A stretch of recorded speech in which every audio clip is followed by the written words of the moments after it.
semuanya, selamat datang di Bitox. Bincang bareng Zizi dan Zaza.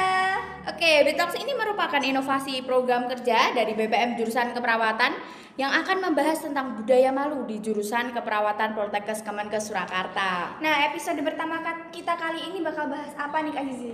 Di episode ini kita akan membedah kultur positif di jurusan keperawatan Kak Zaza. Nah, untuk narasumber kita kali ini kita udah kedatangan nih sama Kak Hanif.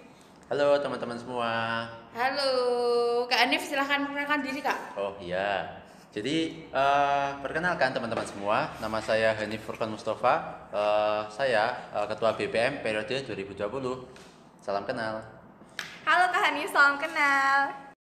Ini Kak Hanif, ngomong-ngomong kali ini kan kita bakalan bahas tentang bedah kultur positif di jurusan keperawatan. Kira-kira apa aja sih kultur positif yang ada di jurusan keperawatan ini? Nah, untuk kultur positif di jurusan keperawatan ini banyak banget ya. Mulai dari yang pertama kali itu 5S. Nah, itu perlu diterapkan nih untuk semua kalangan atau sivitas akademika yang ada di jurusan keperawatan. Jadi mulai dari mahasiswa, dosen, staf, karyawan TU semuanya itu harus melakukan 5S. Ya, kira-kira tahu nggak di 5S itu apa? Tahu dong, apa Kak Zaza? Apa ya? Lupa deh kayaknya aku. Hah? Lupa? Enggak dong, coba bercanda. 5S itu senyum, sapa, salam, sopan, santun. Bener kan? Nah, bener banget. Jadi 5S ini biar merepresentasikan kita sebagai mahasiswa itu agar ramah kepada semua orang. Nah, apalagi kita kan sebagai calon perawat kayak gitu. Oh iya, pantas aja ya, mahasiswa di jurusan keperawatan ini senyumnya manis-manis semuanya. Nah, bener banget nih. Kalau kalian bisa lihat nih, pantas aja Mas Hanif itu senyumnya manis banget. Iya nggak Kak Zizi? Iya dong, manis banget. Bisa aja.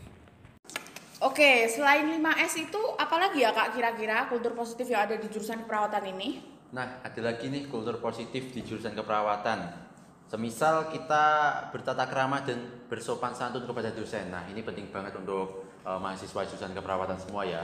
Semisal kita mau apa ya, konsultasi tentang makalah ataupun karya tulis. Nah, itu bisa apa ya istilahnya Kak? Itu menerapkan sopan santun saat beretika ketemu dosen. Nah, seperti tadi bisa menerapkan 5S. Nah, tata cara berpakaian seperti itu juga. Jadi kita itu ketika ketemu dosen juga punya tata keramanya sendiri. Jadi nggak seenaknya kayak gitu Kak. Oh, jadi gitu ya Kak. Jadi kita ketika ketemu dosen itu harus mempunyai tata krama yang bagus. Contohnya sopan santun ya, senyum salam sapa tadi ya Kak. Bener banget. Nah, kalau Kak Zizi sendiri nih, kalau ketemu dosen konsultasi itu biasanya gimana? Kalau saya sendiri sih biasanya sebelum ketemu sama dosen itu kontak dulu nih lewat WhatsApp. Biasanya salam, terus memperkenalkan diri, terus bilang apa tujuannya sama kontrak waktu Kak. Nah, ya bener banget seperti yang dibilang Kak Zizi. Jadi udah kontrak waktu dulu nih mau bahas apa. Jadi ketika datang sama dosen itu udah ada bahasanya sendiri. Jadi nggak ada kayak gitu. Nah, terus selain etika ketemu dosen sama 5S, kira-kira apa lagi selain itu ya Kak Hanif? Nah, masih banyak lagi nih kultur positif yang bisa diterapkan di jurusan keperawatan. Semisal malu datang terlambat, terus malu membuang sampah sembarangan, terus ada lagi malu tidak berpakaian atau berseragam lengkap kayak gitu Kak. Nah, dari Kak Hanus sendiri nih, kultur apa sih yang belum diterapkan oleh mahasiswa-mahasiswa nih di jurusan keperawatan itu? Nah, kalau dari saya pribadi nih, sebenarnya ada mahasiswa yang sudah menerapkan kultur-kultur positif yang ada di jurusan keperawatan. Tapi yang jadi masalah masih ada juga beberapa itu yang lupa sama tata keramanya, lupa sama kultur-kultur yang sebenarnya bisa baik diterapkan di jurusan keperawatan. Semisal masih banyak yang datang terlambat, terus ada beberapa lagi yang lupa berpakaian rapi, semisal name tag kayak gitu.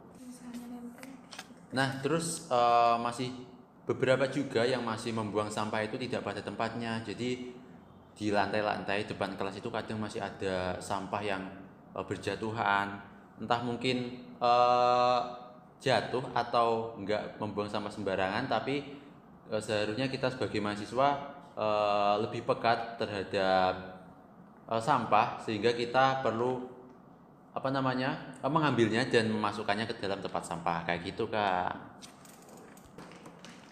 Nah, jadi kalau dari Kak Hanif sendiri nih, Kak Hanif sering nggak sih atau pernah nih datang terlambat atau pakai seragamnya Salah atau ya nggak kan? bawa name tag?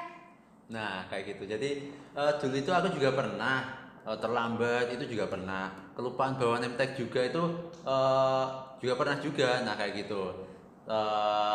Tapi di sini kita saling mengingatkan bareng-bareng teman-teman mahasiswa semua bahwa kita bareng-bareng menerapkan kultur-kultur positif itu seperti Dan jangan saling terlambat. mengingatkan ya, Kak? Bener banget kayak Iya. gitu.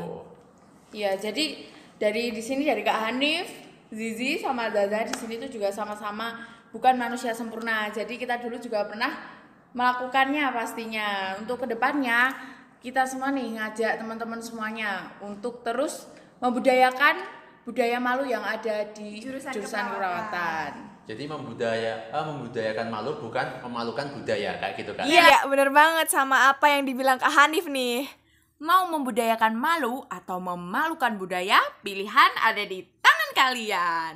Nah teman-teman, mungkin segini aja dulu ya bincang-bincang bareng Kak Hanif.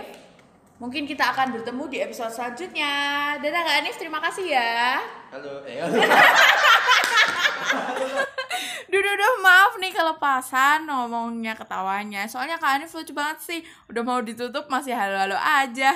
Halo dah. Ada kamu dadah yuk, gini lagu ya. Dadah, dadah. Kenapa? Kenapa? Dadah. Dah. Dadah.